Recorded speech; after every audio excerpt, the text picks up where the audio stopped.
नमस्कार शेतकरी मित्रो, आज आपण दौंड तालुक्यामध्ये आलेलो आहोत। या ठिकाणचे प्रगतशील ऊस बागायतदार BSc अग्रीधारक अजय नांदखेडे साहेब यांच्या ऊस प्लॉटवर आलेलो आहोत। अजय सर नमस्ते। नमस्ते। आता हा ऊस किती महिन्यात झालाय? हा 12 महिन्यांच्या वर ऊस झालेला आहे। आता ऊस तुम्ही 12 महिने तोडणार आहे। बरोबर आहे। तर ऊसाची तुम्हाला जाडी कशी वाटते बरं? ऊसाची जाडी ही बांबू सारखी जाडी दिसते, पाहू शकता, जाडी पहा। नंतर पेऱ्यांची लांबी, पेऱ्यांची लांबी हे 9 ते 10 इंचाच्या वर आहे। बरोबर आहे। तर सरासरी तुमचं ऊस उत्पादन किती निघतं बरं? सरासरी ऊस उत्पादन आपलं 95 प्लस निघतं।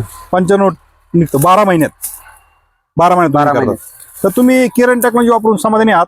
100% समाधानी आहे। इतर शेतकऱ्यांना तुम्ही काय संधी देऊ शकता बरं? इतर शेतकऱ्यांनाही हेच सांगेल मी की केरन हे रासायनिकला जोड देऊन केलं तर आपल्याला भरघोस असं उत्पादन निघेल आणि आपली जमीन ही टिकवण्यास मदत होईल आणि आपल्याला पुढे असं आमूलाग्र बदल दिसून येईल।